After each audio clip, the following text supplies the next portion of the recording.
আল্লাহ নবীর স্বামী আব্দে উজ্জা চাচার কাছে থাকেন, উনি লালন পালন করেন। চাচা আপন চাচা ওনাকে একটা বান্দি দিলেন, ওনাকে কয়েকটা ছাগল দিলেন।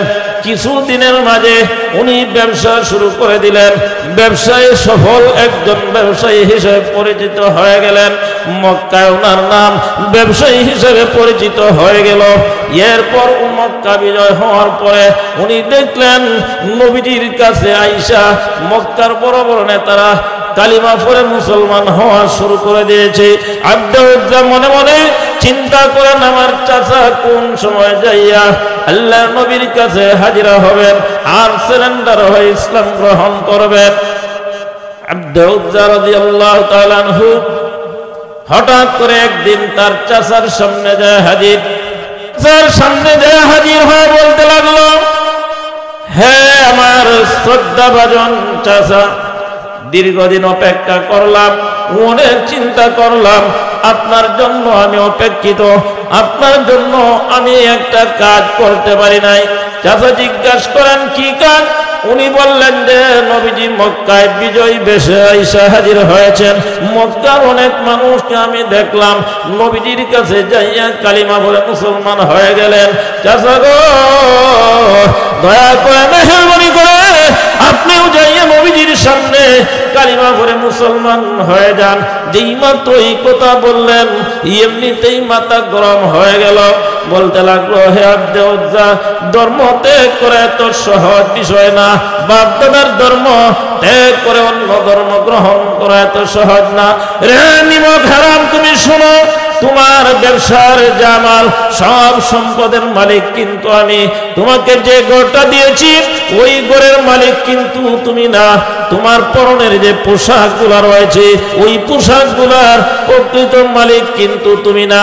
আব্দে উজ্জা এবার চাচাকে বললেন যে হ্যাঁ, আপনার সম্পদের মালিকও আপনি, আমার ছাগলের মালিকও আপনি, আমার গড়ের মালিকও হইলেন আপনি, এমনকি আমার পরনে যেই জামাগুলো রয়েছে ওই জামাগুলোর মালিকও হইলেন আপনি। চাচা এবার বললেন, তাহলে আমার মালগুলো আমাকে ফিরিয়ে দাও। ঘর ফিরিয়ে দিলেন, বাড়ি ফিরিয়ে দিলেন, সম্পদ ফিরিয়ে দিলেন, সর্বশেষ উনি উনার পরনের জামাগুলি ফিরিয়ে দিলেন। এমন অবস্থাতে উনি মায়ের দরবারে যাইয়া হাজির হয়েছেন। মায়ের দরবারে যাইয়া মাকে ডাকেন, মা দরজা খুলুন, দয়া করে মেহেরবানি করে আপনার সন্তান হাজির হয়েছে, দরজা খুলুন। দরজা খোলার পর মা সন্তানের চেহারার দিকে তাকানোর মতো পরিবেশ নাই। আব্দে উজ্জার মা এবার চক্ষুটাকে বন্ধ করে জিজ্ঞাসা করেন, হে আমার কলিজার টুকরার সন্তান, তোমার এমন অবস্থা কেন? আব্দে উজ্জা এবার বললেন, মা, আমার চাচা আমার সব কিছু রাইখা দিয়েছেন। মা গো, দুনিয়ার সম্পদ আমার যথেষ্ট অর্জন হয়েছে, আর কয়দিন দুনিয়ায় বাঁচবো, কিন্তু আমি দেখলাম পরকালের সম্পদ আমি অর্জন করতে পারি নাই। মা, আমি আর আপনাদের সাথে মূর্তি পূজায় থাকবো না, নবীজির দরবারে যায় কালিমা পড়ে পরকালের আখিরাতের সম্পদ আমি অর্জন করতে চাই। আব্দে উজ্জার মা ওই সময় ঘর থেকে একটা কম্বল ওনার দিকে নিক্ষেপ করলেন। এমনিতেই কম্বলটাকে দুই ভাগ করে একটা কম্বলকে উনি লুঙ্গি হিসেবে ব্যবহার করলেন, আরেকটা কম্বলকে উনি চাদর হিসেবে ব্যবহার করে মদিনার মসজিদে নববীর দিকে রওনা করেছেন। আব্দে উজ্জা যেই মুহূর্তে যাইয়া মসজিদে নববীতে হাজির হয়েছেন ওই সময়টা ছিল ফজরের নামাজের সময়। যায় দেখেন মসজিদে নববীতে নামাজ শেষ প্রায়। ওই সময় আব্দে উজ্জা মসজিদে নববীর দেয়ালের মাঝে হেলান দিয়ে বসলেন। আল্লাহ নবী বিশ্বনবী ফজরের নামাজের সালাম ফিরাইয়া সাহাবায়ে কেরামদের দিকে চেহারা করে বসলেন। এমনিতেই দেখেন একজন অপরিচিত যুবক মসজিদে নববীর দেয়ালের সাথে হেলান দিয়ে বসা। আল্লাহ নবী বিশ্বনবী যুবকটাকে ডাক দিলেন। যুবকটা নবীজির সামনে যাইয়া চোখের পানি ছেড়ে দিয়ে দিয়ে নবীজির সামনে হাজির। নবীজি বললেন, তোমার নাম কি? যুবকটার নাম বলতে তার লজ্জাবোধ হয়। ওই সময় যুবকটা লজ্জা বাদ নিয়ে নবীজির সামনে নামটা প্রকাশ করলো, ইয়া রাসূলুল্লাহ, ইয়া হাবিবাল্লাহ, আমার নাম হলো আব্দুল উজ্জা। নাম শোনার সাথে সাথে নবীজি বুঝে ফেললেন এই যুবকটা মুসলমান না। যুবকটা এবার কান্না করে নবীজিকে বলতে লাগলো, ইয়া রাসূলুল্লাহ, ইয়া হাবিবাল্লাহ, আমি শত শত মাইল দূর থেকে পায়ে হেঁটে আপনার দরবারে হাজির হয়েছি। ইয়া রাসূলুল্লাহ, ইয়া হাবিবাল্লাহ, আয়েশা আপনাকে আমি নামাজরত অবস্থায় দেখলাম, এটাকে আমি আমার সৌভাগ্যের কারণ মনে করেছি। আল্লাহ নবী গো, আর দেরি নয়, আপনার হাত বাড়ায় দেন, এই মুহূর্তে আমি কালিমা পড়ে মুসলমান হয়ে যেতে চাই। নবীজি তাকে কালিমা পড়ায় মুসলমান বানাইলেন, নাম দিলেন নবীজি, আজ থেকে তোমার নাম হলো আব্দুল্লাহ, আর তোমার উপাধি হলো যুলবিদাদাইন। দুই কম্বলওয়ালা, দুই কাপড়ের টুকরাওয়ালা আব্দুল্লাহ রাদিয়াল্লাহু তাআলা আনহুকে নবীজি আসহাবে সুফফার সাথীদের সাথে মিলায় দিলেন। আসহাবে সুফফার সাথীদের সাথে উনি খাওয়া দাওয়া ওঠা বসা সব আল্লাহ নবী বিশ্ব নবীর শাহী দরবারে সব সময় পড়ে থাকেন।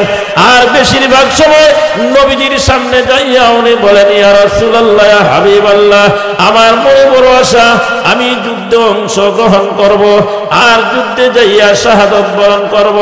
আল্লাহ নবী বিশ্ব নবী ওই সময় সান্ত্বনা দিতেন আর বলতেন, হে আব্দুল্লাহ, তুমি শান্ত হও, আব্দুল্লাহ, তুমি শান্ত হও। এইভাবে সান্ত্বনা দিতেন। আব্দুল্লাহ রাদিয়াল্লাহু তাআলা আনহু নবীজির সামনে যাইয়া শুধু বলতেন, আমি যুদ্ধে অংশগ্রহণ করব, আর যুদ্ধে অংশগ্রহণ করে আমি শাহাদাত বরণ করব। ভাইরা আমার, তবুকের যুদ্ধ সামনে। ওই সময় নবীজির কাছে আয়েশা আব্দুল্লাহ হাজির। ইয়া রাসূলুল্লাহ, হাবিবাল্লাহ, সামনে তবুকের যুদ্ধ, ওই যুদ্ধে আমি অংশগ্রহণ করতে চাই। আল্লাহ নবী বিশ্ব নবীর কাছে যাইয়া অনুমতি চাইলেন, আমি অংশগ্রহণ করতে চাই। নবীজি অনুমতি দিলেন। এবার আব্দুল্লাহ বলেন, ইয়া রাসূলুল্লাহ, ইয়া হাবিবাল্লাহ, আপনি দোয়া করুন, মহান আল্লাহ রাব্বুল আলামিন আমাকে যেন শহীদের কাতারে নিয়ে যান। আল্লাহ নবী বিশ্ব নবী ওই সময় আব্দুল্লাহ রাদিয়াল্লাহু তাআলা আনহুকে বললেন, হে আব্দুল্লাহ, তুমি শোনো, আল্লাহর রাস্তায় জিহাদ করতে যায় যদি কোনো মানুষ রাস্তায় অসুস্থ হয়ে যায়, আর অসুস্থ অবস্থায় যদি মানুষটা মারা যায়, তাহলে আল্লাহ তাকেও শাহাদাতের মর্যাদা দেবেন। আব্দুল্লাহ বলেন, ইয়া রাসূলুল্লাহ, ইয়া হাবিবাল্লাহ, আপনি দোয়া করুন। আল্লাহ নবী ওই সময় আব্দুল্লাহকে বললেন, হে আব্দুল্লাহ, শোনো, তুমি কোন একটা গাছ থেকে একটু বাখল নিয়ে আসো। আব্দুল্লাহ রাদিয়াল্লাহু তাআলা আনহু গাছ থেকে একটু বাখল নিয়ে আসলেন। উদ্দেশ্য হলো নবীজি দোয়া করবেন, শহীদ হয়ে যাবেন। আল্লাহ নবী বিশ্ব নবী ওই সময় গাছের বাকলকে ওনার হাতে বাঁধলেন, আর আল্লাহর দরবারে হাত উঠে দোয়া করেন। নবীজি আল্লাহর দরবারে হাত উঠে দোয়া করেন, প্রভু গো, আমি আব্দুল্লাহর জন্য কাফিরদেরকে আব্দুল্লাহর রক্ত হারাম করে দিলাম, কাফিররা যেন আমার আব্দুল্লাহর উপর আঘাত না করতে পারে। যেই মাত্র নবীজি এইভাবে দোয়া করলেন, আব্দুল্লাহ রাদিয়াল্লাহু তাআলা আনহু এমনিতেই নবীজিকে বলতেছেন, ইয়া রাসূলুল্লাহ, ইয়া হাবিবাল্লাহ, দীর্ঘদিনের মনে বড় একটা আশা ছিল, আল্লাহর রাস্তায় যে জিহাদ করব, শহীদ হব, কিন্তু আমার মনের ওই আশাটা আর পূরণ হবে না, আমার এই আশাটাও পূর্ণ রয়ে যাবে। আল্লাহ নবী বিশ্ব নবী ওই সময় বলেন, আব্দুল্লাহ, তুমি শোনো, তুমি যুদ্ধে অংশগ্রহণ করো। যদি কোনো মানুষ যুদ্ধে অংশগ্রহণ করে আর যদি শাহাদাত বরণ নাও করতে পারে, যদি অসুস্থ হয়ে যায়, অসুস্থ অবস্থায় যদি মারা যায়, মহান আল্লাহ রাব্বুল আলামিন ওই লোকটাকেও শাহাদাতের মর্যাদা দেন। নবীজি জাবির রাদিয়াল্লাহু তাআলা আনহুকে ডাক দিলেন, সান্ত্বনা দিলেন, জাবির, তুমি এদিকে আসো। নবীজির কাছে গেলেন, জিজ্ঞাসা করলেন, তুমি কাঁদো কেন? জাবির রাদিয়াল্লাহু তাআলা আনহু বলেন, ওগো আল্লাহর রাসূল, আমার বাবা শহীদ হয়েছে। আল্লাহর রাসূল বললেন, ভালো কথা, শাহাদাত বরণ করেছেন, ভালো। জাবির রাদিয়াল্লাহু তাআলা আনহু বলেন যে আমার বাবা শাহাদাত বরণ করেছেন, এটা আমারও সৌভাগ্য, কিন্তু বিষয় হলো আমার বাবা ইন্তিকালের সময় উনি কিছু ঋণী হয়ে গিয়েছেন, ঋণগ্রস্ত অবস্থায় ইন্তেকাল করেছেন। নবীজি বললেন, তুমি শান্ত হও, সুসংবাদ গ্রহণ করো। আল্লাহর রাসূল বলেন, রে জাবের, তুমি শোনো, আল্লাহ সমস্ত শহীদগণের সাথে কথা বলেছেন পর্দা সহকারে। আমি নবী তোমাকে সুসংবাদ দিতে চাই, মহান আল্লাহ শহীদদের সাথে কথা বলেছেন পর্দার আড়াল থেকে। রে আমার সাহাবী, কিন্তু মহান আল্লাহ রাব্বুল আলামিন তোমার বাবার সাথে কথা বলেছেন পর্দা সহকারে নয়। সাহাবীরে, মহান আল্লাহ রাব্বুল আলামিন তোমার বাবার সাথে সরাসরি কথা বলেছেন। আর আল্লাহ জিজ্ঞাসা করেছেন, হে আমার বান্দা, যদি তোমার কোনো আশা থাকে আমার কাছে তুমি আশা পেশ করতে পারো। জাবির রাদিয়াল্লাহু তাআলা আনহুর বাবা শাহাদাত বরণ করার পর আল্লাহর দরবারে আবার আশা পোষণ করেন, প্রভু দয়া করে মেহেরবানি করে আমাকে আবারও আপনি জীবন দেন, আমাকে আপনি আবারও হায়াত দান করেন, আবারও যাইয়া দুনিয়ায় আমি তোমার রাস্তায় শাহাদাত বরণ করব, আবার শহীদ হব, আবার দুনিয়ায় পাঠিয়ে দেন। আল্লাহ জাবির রাদিয়াল্লাহু তাআলা আনহুর বাবাকে বলেন, হে আমার বান্দা, এ বিষয় ছাড়া অন্য কিছু আর আমার কাছে চাও। জাবির রাদিয়াল্লাহু তাআলা আনহুর বাবা বলেন, আল্লাহ দয়া করে মেহেরবানি করে আমাকে আবার আপনি হায়াত দেন, আবার আমি দুনিয়াতে যাব, আর দুনিয়ায় যাইয়া তোমার রাস্তায় জিহাদ করে শাহাদাত বরণ করব। নবী বলেন, এইভাবে আল্লাহ তোমার বাবাকে 3 বার প্রশ্ন করেছেন। এরপরে জাবিরের বাবা বুঝে ফেললেন যে আল্লাহ আমাকে এইভাবে প্রশ্নই করবেন। এরপরে আল্লাহর কাছে উনি বলেন, আল্লাহ, আমি আমার এই সংবাদগুলো আমাকে যে আল্লাহ আপনি জান্নাতে এই নিয়ামতগুলো দান করেছেন, জান্নাতি সবল পাখির ভিতরে যে রূহটা আপনি রাখলেন, জান্নাতে যেখানে ইচ্ছা সেখানে যাওয়ার মতো যে আপনি আমাকে অনুমতি দিলেন, দয়া করে মেহেরবানি করে যারা দুনিয়ায় রয়েছে ওই মানুষগুলোর কাছে আপনি এই সংবাদটা পৌঁছায় দেন। মহান আল্লাহ রাব্বুল আলামিন ওই সময় জাবির রাদিয়াল্লাহু তাআলা আনহুর বাবাকে বলেন, রে আমার বান্দা, তুমি শোনো, তুমি শান্ত হও, আমি আল্লাহ তোমাদের এই সংবাদটা, আমি আল্লাহ জান্নাতে তোমাদেরকে যে নিয়ামতগুলো দিয়েছি, আমি আল্লাহ রাব্বুল আলামিন জান্নাতে তোমাদেরকে যে স্বাধীনতা দিয়েছি, আমি দুনিয়ার মানুষদের কাছে সংবাদটা পৌঁছায় দিব।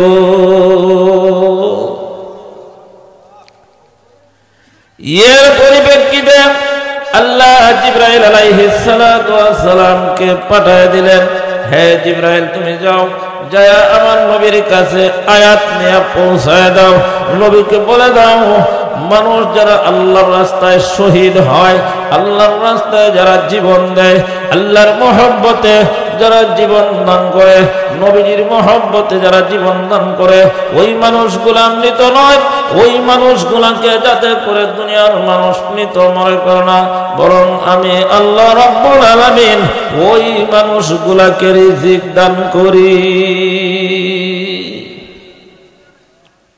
তাহলে সাধারণ মরণ আর শাহাদাতের মরণ সমান না ব্যবধান রয়েছে? আল্লাহ বলেন তারাও জীবিত, তবে আল্লাহ বলেন তোমরা তা অনুভব করতে পারবে না। যারা শহীদ হয়েছেন, আল্লাহর রাস্তায় জীবন দিচ্ছেন, ওই সমস্ত মানুষদেরকে আল্লাহ আমাদের মতো রিজিক দান করেন সকাল সন্ধ্যায়, কিন্তু এদের সম্বন্ধে আমাদের অনুমান করা, অনুধাবন করার যোগ্যতা আমাদের নাই। আজকে থেকে 91 বছর আগের একটা ঘটনা, আগের একটা ইতিহাস। ইরাকে সালমান ফারসি রাদিয়াল্লাহু তাআলা আনহুর মাজারের কাছে আল্লাহর রাসূলের দুইজন জলিলুল কদর সাহাবীর মাজার রয়েছে। এর মাঝে একজন হলেন জাবির রাদিয়াল্লাহু তাআলা আনহু, আরেকজন হলেন হুযায়ফাতুল ইয়ামান রাদিয়াল্লাহু তাআলা আনহু। আজ থেকে 91 বছর আগে সাহাবায়ে কেরাম তারা শহীদ হয়েছেন আরো কয়েকশো বছর আগে, প্রায় 12-13 বছর আগে। আর সালমান ফারসি রাদিয়াল্লাহু তাআলা আনহু মাজারের পাশে এদের মাজার রয়েছে, কিন্তু এগুলো আমাদের দেশের মাজারের মতো না। এগুলা মাটির সাথে একবারে মিশানো, কবর আকারে নয়, সাদা সিধা ভাবে। হঠাৎ করে একদিন ইরাকের বাদশাহ স্বপ্নে দেখলেন হুযায়ফাতুল ইয়ামান রাদিয়াল্লাহু তাআলা আনহু বাদশাকে স্বপ্ন যুগে বলতেছেন যে আমার কবরে পানি প্রবেশ করেছে, আর জাবির রাদিয়াল্লাহু তাআলা আনহুর কবরে নোনা সৃষ্টি হয়ে গেছে, আমাদেরকে নদীর কাছ থেকে একটু দূরে সরাও, স্থানান্তর করো। স্বপ্ন তো যে কোনো মানুষই দেখতে পারে, কি বলেন ঠিক কিনা? স্বপ্ন সব কিন্তু আবার সত্য হয় না। উনি এই স্বপ্ন 3 দিন দেখলেন, কিন্তু কোন সিদ্ধান্তে পৌঁছতে পারেন নাই। ওই সময় ইরাকের সবচেয়ে বড় মুফতি আজম নূর সাঈদ পাশা রহমাতুল্লাহি আলাইহি 4র্থ নম্বর দিন উনিও এই স্বপ্ন দেখছেন। হুযায়ফা রাদিয়াল্লাহু তাআলা আনহু নাকে স্বপ্ন দেখাইলেন যে আমার কবরে পানি এবং জাবির রাদিয়াল্লাহু তাআলা আনহুর কবরে নোনা জমে গেছে, আমাদেরকে স্থানান্তর করা হোক। মুফতি আযম নূর সাঈদ পাশা রহমাতুল্লাহি আলাইহি এবার বাদশার রাজ দরবারের দিকে রওনা করেছেন। বাদশার কাছে যাইয়া উনি সংবাদটা পৌঁছায় দিয়েছেন। বাদশার সাথে সাথে স্মরণ হয়ে গেল, আমি তো ধারাবাহিকভাবে 3 দিন পর্যন্ত স্বপ্ন দেখলাম, আপনি যেই স্বপ্ন দেখেছেন হুবহু আমিও ওই স্বপ্ন দেখেছি। এবার ইরাকের বাদশা ওনাকে বলল যে হুজুর আপনি ফতোয়া দেন, যদি আপনি ফতোয়া দেন তাহলে আমরা কবর খনন করে দেখতে পারি। মুফতি আযম উনি ফতোয়া দিলেন তাদের কবর খনন করা হবে। তারিখ নির্ধারিত করা হয়েছে ঈদুল আজহার দিন জোহরের নামাজের পর।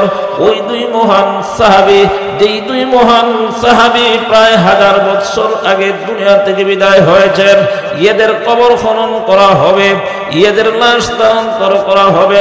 ভাইয়েরা আমার, ওই সময় মুহূর্তের মাঝে সংবাদ মাধ্যমে সারা পৃথিবী জুড়ে ওই সংবাদটা পৌঁছে গিয়েছে।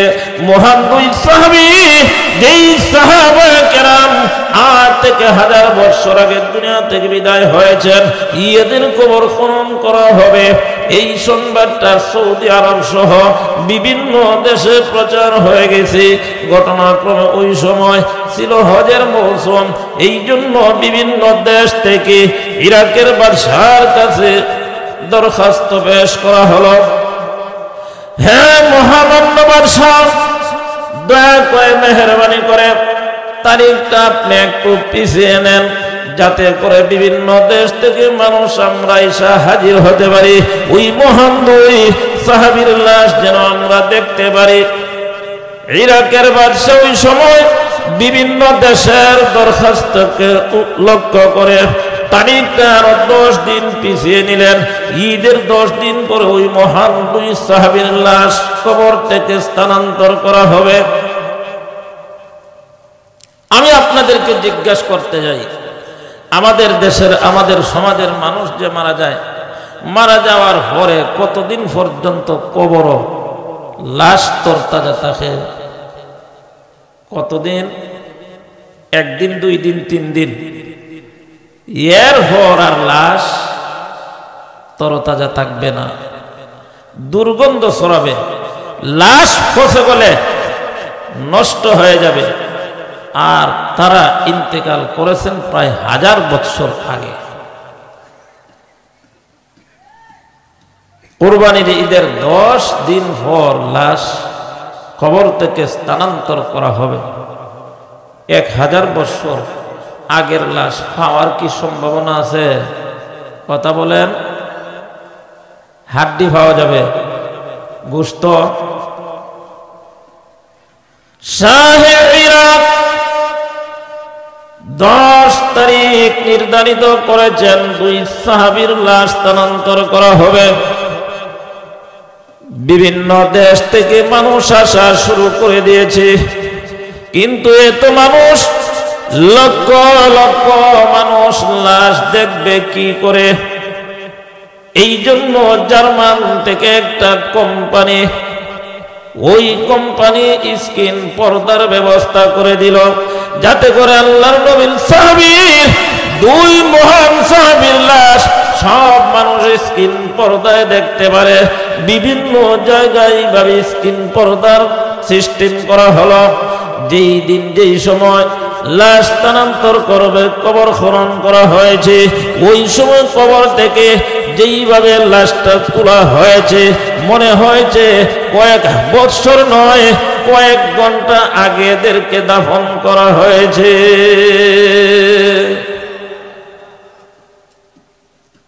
কয়েক বছর না, মনে হয়েছে কয়েক ঘন্টা আগে এদেরকে দাফন করা হয়েছে। যেই তরতাজা কাফনের কাফন, এই এদের তরতাজা দেহ। শুধু তাই না, এদের দাড়িও অনেক লম্বা হয়ে গিয়েছিল, এদের মাথার চুলগুলো অনেক লম্বা হয়ে গিয়েছিল। অথচ মানুষ মারা যাওয়ার পরে চুল দাড়ি লম্বা হয় না, ঠিক কিনা? ওই মহান 2 সাহাবী, এদের চক্ষু এমন ছিল, উপস্থিত মানুষেরা যারা ওই কাছে ছিল, তারা এদের চোখের দিকে তাকাইতে পারতেছিল না। এত আলো, এত জ্যোতি মহান আল্লাহ চোখে রাইখা দিয়েছেন। জার্মান চক্ষু বিশেষজ্ঞ একজন ডাক্তার সেখানে উপস্থিত ছিল। ওই ডাক্তার চক্ষুর দৃশ্য দেখে অনুমান করেছিল আর বুঝতে পেরেছিল যে এদের চোখে যেই পরিমাণ আলো রয়েছে, যেই পরিমাণ পাওয়ার রয়েছে, একটা জীবিত মানুষের চোখের মাঝে এমন আলো নাই, পাওয়ার নাই। জার্মানের ডাক্তার ওই সময় মুফতি আজম নুর সাঈদ পাশার কাছে যায় বলল, আল্লাহর বান্দা গো, দয়া করে মেহেরবানি করে আপনি আমার সামনে হাতটা বাড়ান। ইসলাম ধর্ম যে সত্য, এর জন্য কোনো প্রমাণের প্রয়োজন নাই। এই 2 মহান সাহাবীর চোখের আলোয় প্রমাণ করে ইসলাম সত্য। সুতরাং আমি আর অন্ধকারে থাকতে চাই না, আমি কালিমা পড়ে মুসলমান হয়ে যাব। এটাই প্রমাণ করে যারা আল্লাহর রাস্তায় জীবন দান করেন, ওরা মৃত নয়, ওরা জীবিত। ওরা জীবিত মানুষের মতোই তারা রিজিক প্রাপ্ত হয়। এই ঘটনার পরে বাগদাদ শহরে প্রতিদিন কোনো না কোনো মসজিদে যাইয়া শত শত মানুষ কালিমা পড়ে মুসলমান হওয়া শুরু করে দিয়েছে। তাহলে বোঝা গেল যে সমস্ত মানুষেরা আল্লাহ এবং আল্লাহর রাসূলের মহব্বত, দ্বীনের জন্য, নবীর জন্য নিজের জান কুরবান করে শাহাদাত বরণ করেছেন, ওরা মৃত নয়, ওরা জীবিত, ঠিক কিনা? তাহলে মানুষের মরণ হবে। আব্দুল্লাহ বিন রাওয়াহা রাদিয়াল্লাহু তাআলা আনহু উনি মুতার যুদ্ধে সংক্ষিপ্তভাবে বক্তব্য দিয়েছিলেন। মুতার যুদ্ধে আব্দুল্লাহ বিন রাওয়াহা রাদিয়াল্লাহু তাআলা আনহু সংক্ষিপ্ত করে একটু বক্তব্য দিয়েছিলেন যে হ্যাঁ আমার ভাইরা, হয়তো আজকে মরব না হয়তো কালকে মরব, কিন্তু স্বাভাবিক মরণের চাইতে আল্লাহর রাস্তায় যুদ্ধ করে মরা হাজার গুণে উত্তম, ঠিক কিনা? ফাত্তান বিন হুযাইন রাহমাতুল্লাহি আলাইহি উনি বলেন যে আমরা রোম দেশে যুদ্ধ করতে যাইয়া কয়েকজন মুসলমান বন্দী হয়ে গেলাম রোমের বাদশার কাছে। বাদশার কাছে বন্দী হয়ে গেছেন। বাদশা হইল খ্রিস্টান। বাদশা এদেরকে খ্রিস্টান ধর্ম গ্রহণ করার জন্য দাওয়াত দেন। ফাত্তান বিন হুযাইন রাহমাতুল্লাহি আলাইহি ওই সময় বলেন আমার সাথে যেই সাথীরা ছিল প্রাণের ভয়ে এক এক করে মুরতাদ হয়ে গিয়েছে, ধর্ম ত্যাগ করে খ্রিস্টান হয়ে গিয়েছে। ফাত্তান বিন হুযাইন বলেন শুধু একজন যুবক কেমন ছিল, বাদশাহ যখন বলল তুমি দিন থেকে ফিরে আসো, আমাদের ধর্মে চলে আসো, ওই সময় যুবকটা বলল না না, তোমার ধর্মে আমি যেতে পারি না, আমার ধর্ম হলো তোমার ধর্মের চাইতে উত্তম। রে বাদশাহ তুমি শুনো, তোমার যা ইচ্ছা আমাকে তা করতে পারো, কিন্তু আমি ধর্ম ত্যাগ করতে পারবো না। বাদশাহ ওই সময় নির্দেশ দিল ওই যুবকটাকে একটা নহরের কাছে নিয়ে তার মাথাটা আলাদা করে ফেলা হবে। ওই যুবকটার এই দৃশ্য দেখার জন্য হাজার হাজার খ্রিস্টানেরা ওই জায়গায় নির্ধারিত জায়গায় হাজির হয়েছে। ফাত্তান বিন হুযাইন বলেন ওই যুবকটাকে নহরের কাছে নেওয়ার পরে ওই সময় বলেছে শেষবারের মতো তোমাকে বলি, এখনো যদি তুমি আমাদের ধর্মে ফিরে আসো তোমাকে ছেড়ে দিব, আর না হইতে তোমার মাথাটা দেহ থেকে আলাদা করে দিব। ওই যুবক ওই সময় দাঁড়ায় বলল না না, যারা আল্লাহর প্রতি বিশ্বাস করে ওই মানুষগুলা, ওই ইমানদার মানুষগুলা আল্লাহ ছাড়া কারো সামনে মাথা নত করতে পারে না। ওই সময় বাদশাহ নির্দেশ দিল তার মাথাটা আলাদা করে পাশে নহরে নিক্ষেপ করা হোক। মাথাটাকে শরীর থেকে মুহূর্তের মাঝে আলাদা করে যখন নহরে নিক্ষেপ করেছে, মুহূর্তের মাঝেই মাথাটা পানির নিচে চলে গেল। অল্প কিছুক্ষণ পর মাথাটা পানির উপর ভেসে ভেসে চতুর্দিক দিয়া যেই মানুষগুলা উপস্থিত ছিল ওই মানুষগুলার দিকে তাকায়া ওই মাথাটা দেহ সারা মাথা আল্লাহর কালামের আয়াত তেলাওয়াত করা শুরু করে দিল। ইয়া আইয়াতুহান নাফসুল মুতমাইন্নাহ ইরজিই ইলা রাব্বিকি রাদিয়াতাম মারদিয়াহ ফাদখুলি ফি ইবাদি ওয়াদখুলি জান্নাতি।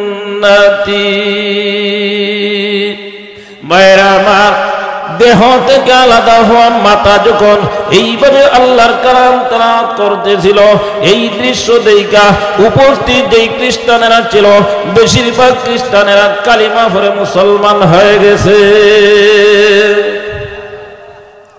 মায়েরা আমার, আমি বলতেছিলাম আমার আল্লাহ বলেন যে যারা আল্লাহর রাস্তায় শহীদ হয় ওই মানুষগুলোকে তোমরা কোনোদিন মৃত মনে করিও না, কারণ ওরা হলো জীবিত।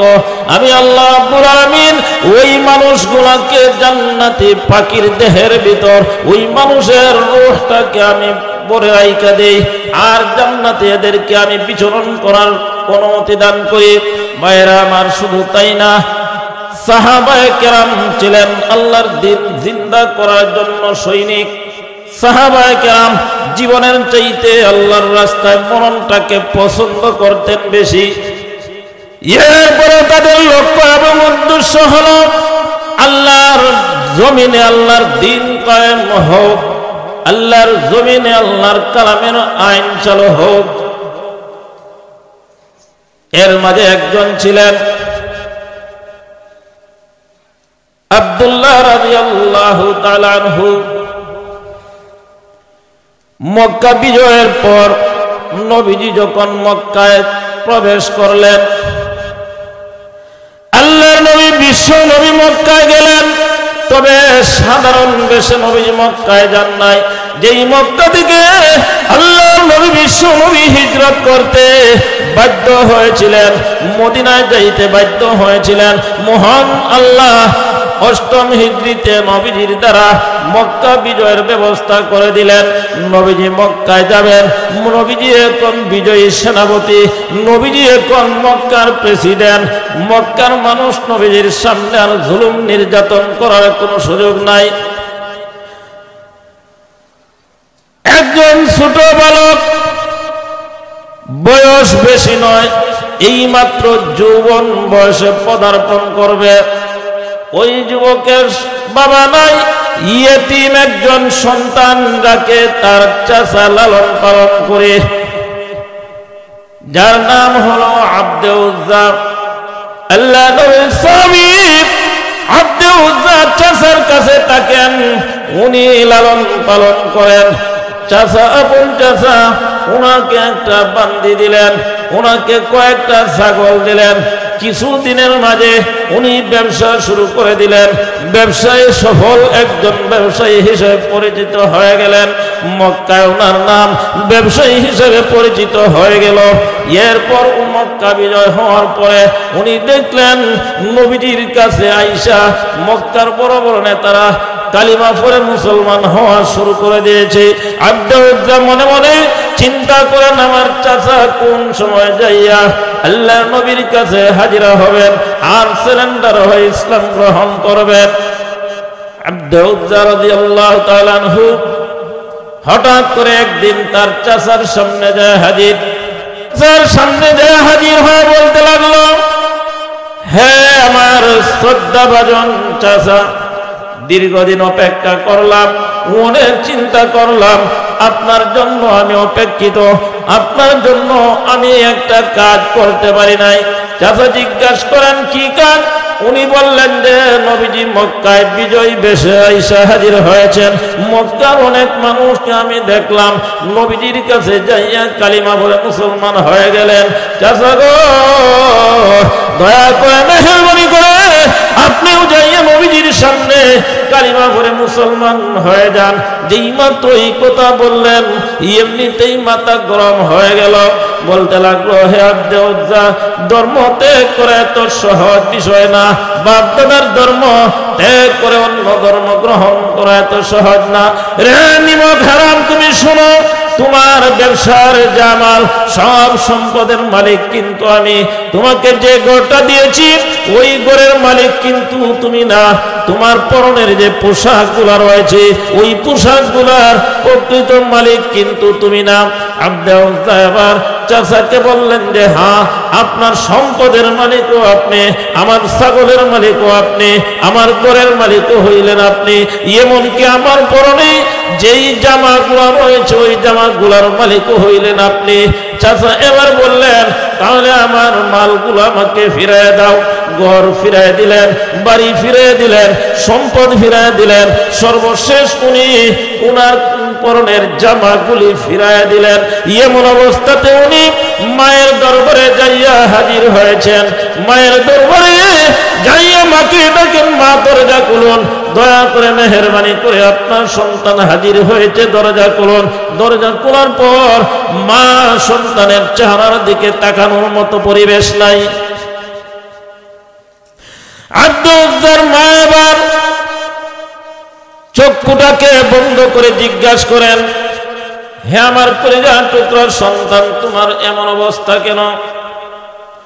আব্দে উজ্জা এবার বললেন, মা, আমার চাচা আমার সব কিছু রাইখা দিয়েছেন। মাগো, দুনিয়ার সম্পদ আমার যথেষ্ট অর্জন হয়েছে, আর কয়দিন দুনিয়ায় বাঁচবো, কিন্তু আমি দেখলাম পরকালের সম্পদ আমি অর্জন করতে পারি নাই। মা, আমি আর আপনাদের সাথে মূর্তি পূজায় থাকবো না, নবীজির দরবারে যায় কালিমা পড়ে পরকালের আখিরাতের সম্পদ আমি অর্জন করতে চাই। আব্দে উজ্জার মা ওই সময় ঘর থেকে একটা কম্বল ওনার দিকে নিক্ষেপ করলেন। এমনিতেই কম্বলটাকে দুই ভাগ করে একটা কম্বলকে উনি লুঙ্গি হিসেবে ব্যবহার করলেন, আরেকটা কম্বলকে উনি চাদর হিসেবে ব্যবহার করে মদিনার মসজিদে নববীর দিকে রওনা করেছেন। আব্দুল উজ্জা যেই মুহূর্তে যাইয়া মসজিদে নববীতে হাজির হয়েছেন, ওই সময়টা ছিল ফজরের নামাজের সময়। যায় দেখেন মসজিদে নববীতে নামাজ শেষ প্রায়। ওই সময় আব্দুল উজ্জা মসজিদে নববীর দেয়ালের মাঝে হেলান দিয়ে বসলেন। আল্লাহ নবী বিশ্বনবী ফজরের নামাজের সালাম ফিরাইয়া সাহাবায়ে কেরামদের দিকে চেহারা করে বসলেন। এমনিতেই দেখেন একজন অপরিচিত যুবক মসজিদে নববীর দেয়ালের সাথে হেলান দিয়ে বসা। আল্লাহ নবী বিশ্বনবী যুবকটাকে ডাক দিলেন। যুবকটা নবীজির সামনে যাইয়া চোখের পানি ছেড়ে দিয়ে দিয়ে নবীজির সামনে হাজির। নবীজি বললেন, তোমার নাম কি? যুবকটার নাম বলতে তার লজ্জাবোধ হয়। ওই সময় যুবকটা লজ্জা বাদ নিয়ে নবীজির সামনে নামটা প্রকাশ করলো। ইয়া রাসূলুল্লাহ, ইয়া হাবিবাল্লাহ, আমার নাম হলো আব্দুল উজ্জা। নাম শোনার সাথে সাথে নবীজি বুঝে ফেললেন এই যুবকটা মুসলমান না। যুবকটা এবার কান্না করে নবীজিকে বলতে লাগলো, ইয়া রাসূলুল্লাহ, ইয়া হাবিবাল্লাহ, আমি শত শত মাইল দূর থেকে পায়ে হেঁটে আপনার দরবারে হাজির হয়েছি। ইয়া রাসূলুল্লাহ, ইয়া হাবিবাল্লাহ, আয়েশা আপনাকে আমি নামাজরত অবস্থায় দেখলাম, এটাকে আমি আমার সৌভাগ্যের কারণ মনে করেছি। আল্লাহ নবী গো, আর দেরি নয়, আপনার হাত বাড়ায় দেন, এই মুহূর্তে আমি কালিমা পড়ে মুসলমান হয়ে যেতে চাই। নবীজি তাকে কালিমা পড়ায় মুসলমান বানাইলেন, নাম দিলেন নবীজি, আজ থেকে তোমার নাম হলো আব্দুল্লাহ, আর তোমার উপাধি হলো যুলবিদাদাইন। দুই কম্বলওয়ালা, দুই কাপড়ের টুকরাওয়ালা আব্দুল্লাহ রাদিয়াল্লাহু তাআলা আনহুকে নবীজি আসহাবে সুফফার সাথীদের সাথে মিলায় দিলেন। আসহাবে সুফফার সাথীদের সাথে উনি খাওয়া দাওয়া ওঠা বসা সব আল্লাহ নবী বিশ্ব নবীর শাহী দরবারে সব সময় পড়ে থাকেন। আর বেশিরভাগ সময় নবীজির সামনে যাইয়া উনি বলেন, ইয়া রাসূলুল্লাহ, ইয়া হাবিবাল্লাহ, আমার মনে বড় আশা, আমি যুদ্ধে অংশগ্রহণ করব, আর যুদ্ধে যাইয়া শাহাদাত বরণ করব। আল্লাহ নবী বিশ্ব নবী ওই সময় সান্ত্বনা দিতেন আর বলতেন, হে আব্দুল্লাহ, তুমি শান্ত হও, আব্দুল্লাহ তুমি শান্ত হও। এইভাবে সান্ত্বনা দিতেন। আব্দুল্লাহ রাদিয়াল্লাহু তাআলা আনহু নবীজির সামনে যাইয়া শুধু বলতেন, আমি যুদ্ধে অংশগ্রহণ করব, আর যুদ্ধে অংশগ্রহণ করে আমি শাহাদাত বরণ করব। ভাইরা আমার, তবুকের যুদ্ধ সামনে। ওই সময় নবীজির কাছে আয়েশা আব্দুল্লাহ হাজির। ইয়া রাসূলুল্লাহ, হাবিবাল্লাহ, সামনে তবুকের যুদ্ধ, ওই যুদ্ধে আমি অংশগ্রহণ করতে চাই। আল্লাহ নবী বিশ্ব নবীর কাছে যাইয়া অনুমতি চাইলেন, আমি অংশগ্রহণ করতে চাই। নবীজি অনুমতি দিলেন। এবার আব্দুল্লাহ বলেন, ইয়া রাসূলুল্লাহ, ইয়া হাবিবাল্লাহ, আপনি দোয়া করুন, মহান আল্লাহ রাব্বুল আলামিন আমাকে যেন শহীদের কাতারে নিয়ে যান। আল্লাহ নবী বিশ্ব নবী ওই সময় আব্দুল্লাহ রাদিয়াল্লাহু তাআলা আনহুকে বললেন, হে আব্দুল্লাহ, তুমি শোনো, আল্লাহর রাস্তায় জিহাদ করতে যায় যদি কোনো মানুষ রাস্তায় অসুস্থ হয়ে যায়, আর অসুস্থ অবস্থায় যদি মানুষটা মারা যায়, তাহলে আল্লাহ তাকেও শাহাদাতের মর্যাদা দেবেন। আব্দুল্লাহ বলেন, ইয়া রাসূলুল্লাহ, ইয়া হাবিবাল্লাহ, আপনি দোয়া করুন। আল্লাহ নবী ওই সময় আব্দুল্লাহকে বললেন, হে আব্দুল্লাহ, শোনো, তুমি কোন একটা গাছ থেকে একটু বাখল নিয়ে আসো। আব্দুল্লাহ রাদিয়াল্লাহু তাআলা আনহু গাছ থেকে একটু বাখল নিয়ে আসলেন।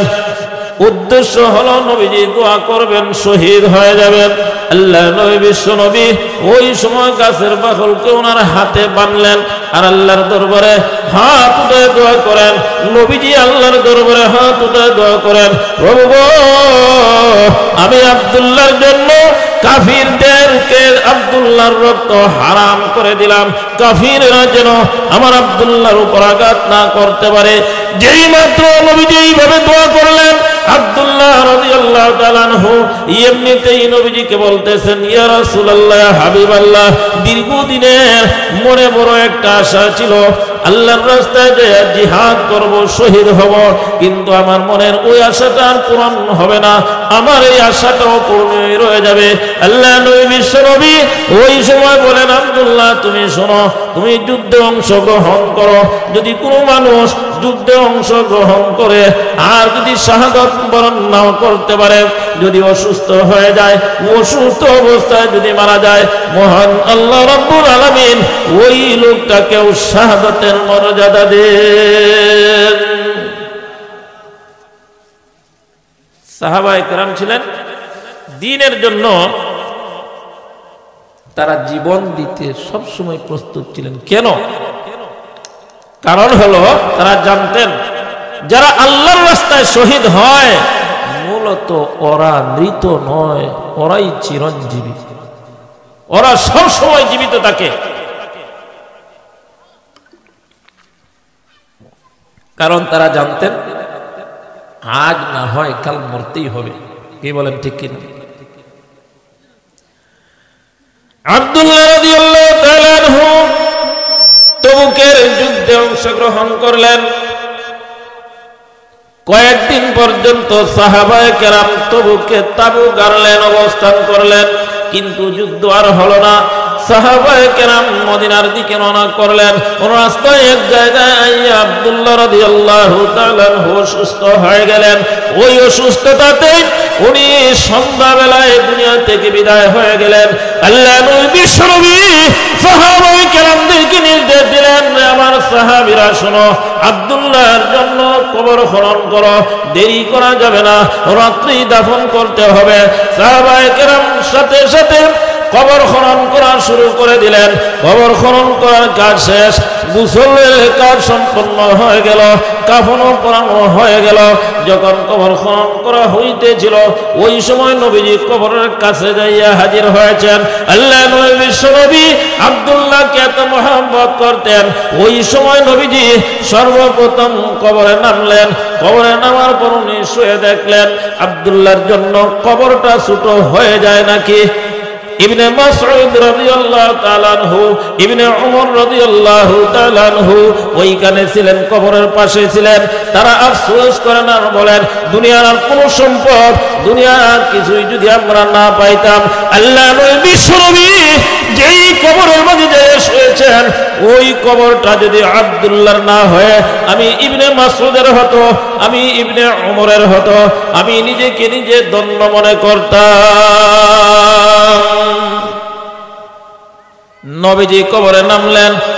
এরপর আবু বকর সিদ্দিক, উমর ফারুক রাদিয়াল্লাহু তাআলা আনহুমাকে বললেন, হে আমার সাহাবী, তোমরা শোনো, জলদি করে তোমরা দুইজন লাশটাকে উঠায়া আমি নবীর হাতে তোমরা লাশটা দাও। আল্লাহর নবী বিশ্বনবী আব্দুল্লাহ গুল বিজাদাইন রাদিয়াল্লাহু তাআলা আনহুর লাশটাকে পবিত্র হাত মোবারক ধরলেন, এরপরে কবরে রাখলেন। চেহারাটাকে নবীজি পশ্চিম দিকে ফিরায় দিলেন। দাফনের কাজ সম্পন্ন হওয়ার পর নবীজি এবার আল্লাহর দরবারে দোয়া করেন, আল্লাহ আজ সকাল থেকে সন্ধ্যা পর্যন্ত আমি আব্দুল্লাহর প্রতি খুশি ছিলাম, আল্লাহ দয়া করে মেহেরবানি করে তুমিও তার প্রতি খুশি হয়ে যাও।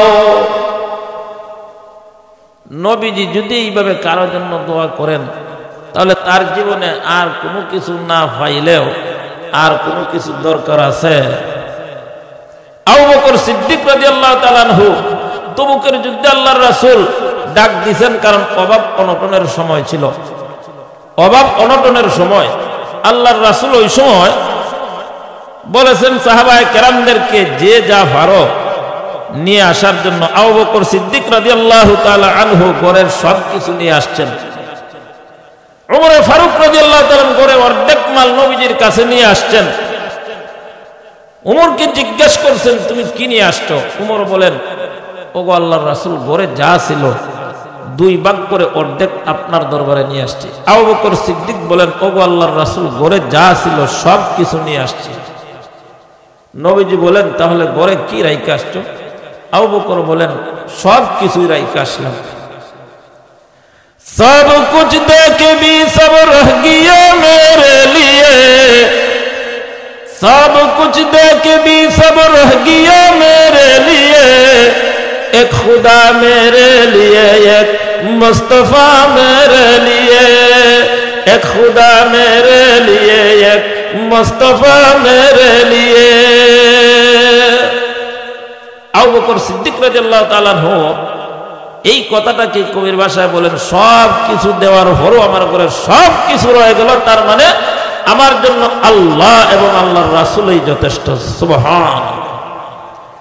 ইবনে মাসউদ রাদিয়াল্লাহু তাআলা আনহু আক্ষেপ করেন, আফসোস করেন আর বলেন, আজকে আব্দুল্লাহ যুল বিজাদাইনের জন্য নবীজি যে দোয়াটা করেছেন, যদি এই দোয়াটা আমার জন্য করতেন, দুনিয়ার আর কোনো কিছু যদি নাও হইতাম, এরপরও আমি নিজেকে নিজে ধন্য মনে করতাম। কারণ দোয়াটা কার? নবীজির দোয়া। কার দোয়া? তাদের আকাঙ্ক্ষা ইচ্ছা এই ধরনের ছিল যে আমার পরকালীন জীবনটা যাতে জীবন হয়, পরকালীন জীবনটা যেন আমার মুর্দার মতো না হয়। কারণ আল্লাহ বলেছেন, যারা আল্লাহর রাস্তায় জীবন দিয়ে মারা যাবে তারা মৃত না। রোম দেশে একটা ঘটনা সংঘটিত হয়েছিল, রোম দেশের ঘটনা সংঘটিত হয়েছিল।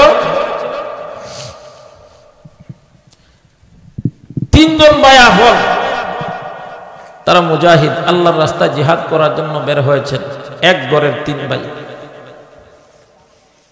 এরপরে অন্যান্য মুজাহিদদের থেকে তারা সবসময় আলাদা থাকতেন। হঠাৎ করে যুদ্ধের সময় হয়ে গেল, দেখলো মুসলমানদের অবস্থা বেশি ভালো না।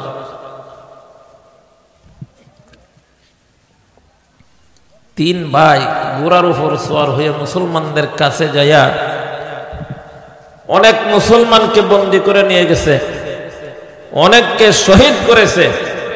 এই তিনজন ভাই যাইয়া বলতেছে যে আমাদেরকে একটু সুযোগ দেন। আমরার তো স্বভাব হইল, যদি আল্লাহর রাসূলের জন্য কোনো কিছু করতে হয়, একদল মানুষ সামনে যায়, আরেক দল মানুষ পিছনে যায়, ঠিক কিনা? মানুষ হওয়া যায় না। আর তারা ইসলামের জন্য, আল্লাহর রাসূলের জন্য, আল্লাহর জন্য জীবন দেওয়ার জন্য সামনে আগায় যায়, বলে যে আমাদেরকে সুযোগ দেন। এই তিন ভাই যুদ্ধ যে শুরু করছে, রোমের বাদশা দেখতেছে যে এদের মতো মানুষের সাথে যদিও সংখ্যায় কম হয়, কিন্তু যুদ্ধ করে বিজয় অর্জন করা সম্ভব হবে না। এই জন্য একজন সৈন্যকে নির্দেশ দিয়েছিল, এই তিন ভাইয়ের মধ্য থেকে যদি একজনকে তুমি ধরে আনতে পারো, তোমাকে আমি মন্ত্রী বানায় দেব। ঘটনাক্রমে তিন ভাই গ্রেফতার হয়ে গেছে। রোমের বাদশাহদেরকে বলল, হে যুবকেরা, তোমরা শোনো, আমি তোমাদেরকে একটা অফার দেই। অফার হইল, আমার ধর্মে তোমরা ফিরে আসো, খ্রিস্টান ধর্মে ফিরে আসো, আমি তোমাদেরকে আমার রাজ্যের মালিক বানাইব। শুধু তাই না, আমি আমার কন্যাকে তোমাদের কাছে বিয়ে দিব, এমনকি সুন্দরী সুন্দরী কন্যাদেরকে তোমাদের কাছে বিয়ে দিব। তারা প্রস্তাব প্রত্যাখ্যান করলেন। শেষ সিদ্ধান্ত হইল, 3টা গরম ডেক তেল সহ আগুনে 3 দিন পর্যন্ত গরম করা হয়েছে। আবার প্রস্তাব দেওয়ার পর আবার প্রস্তাব প্রত্যাখ্যান করলেন। বড় ভাইকে গরম তেলের মাঝে নিক্ষেপ করলেন। নিক্ষেপ করতে দেরি, হাড্ডি থেকে গোশতগুলা আলাদা হইতে দেরি হয় নাই। 2 নম্বর ভাইকে এইভাবে ডেগের সামনে আনার পর আবারও প্রস্তাব দেওয়া হলো, কোনো সময় রয়েছে, তুমি খ্রিস্টান ধর্মে ফিরে আসো, যদি না হয় তাহলে তোমাকে এভাবে তোমার ভাইয়ের মতো গরম তেলে ফেলে দেওয়া হবে। 2 নম্বর ভাইও এইভাবে ইমান ছাড়তে রাজি নয়, আল্লাহর জন্য জীবন দিতে তৈরি হয়ে গেলেন। 2 নম্বর ভাইকেও গরম তেলে নিক্ষেপ করা হলো। নিক্ষেপ করতে দেরি, কিন্তু হাড্ডি থেকে গোশত আলাদা হইতে দেরি হয় নাই। 3 নম্বর ভাইকে আর তেলে নিক্ষেপ করে না। একজন বৃদ্ধ মানুষ আইসা বাদশার সামনে দরখাস্ত পেশ করলো, আমার কাছে তাকে দিয়ে দাও, আমি তাকে খ্রিস্টান বানাতে পারবো। অনেক কৌশল করার পর তাকে খ্রিস্টান বানাতে পারে না। ওই 2 ভাই দুনিয়া থেকে বিদায় হয়ে গেছেন। একজন মহিলার সাথে একজন যুবককে আলাদা কামরায় 40 দিন রাখা হলো, কিন্তু ওই যুবকের অভ্যাস হলো রাত্রিবেলায় নামাজে দাঁড়ায়, সারা রাত আল্লাহর ইবাদত করে, দিনের বেলাতে রোজা অবস্থায় থাকে। এইভাবে একদিন ওই যুবকটার এই আমলগুলা দেখে খ্রিস্টান মহিলাটা সেও নিজের কালিমা পড়ে মুসলমান হয়ে গেছেন। এবার তারা সিদ্ধান্ত নিলেন এই জায়গায় মুসলমান থাকা যাবে না, আমাদেরকে হিজরত করতে হবে। তারা যখন সফর শুরু করেছেন, এক রাত্র যখন সফর করার উপর তারা সফর করেছেন, এর পরের দিন সফর করেছেন, এর পরের দিন রাত্রে হঠাৎ করে শুনেন পিছন থেকে গুড়া সারাওয়াত। মহিলাটা ভয় পাইয়া তার সাথে যুবক লোকটাকে বলতেছে, আমার মনে হয় রোম দেশের বাহিনীরা আমাদেরকে ধরার জন্য আসতেছে। যেই মাত্র যুবকটা পিছনের দিক দিয়ে তাকাইল, এমনিতেই দেখলো যে রোমের কোন সৈন্য না, তার যে 2 ভাইকে শহীদ করেছে ওই 2 ভাই কোরআন উপর সওয়ার হয়েছে। শুধু তাই না, মহান আল্লাহ রাব্বুল আলামিন বিরাট বড় একটা ফেরেশতার জামাত সহ পাঠিয়ে দিয়েছেন।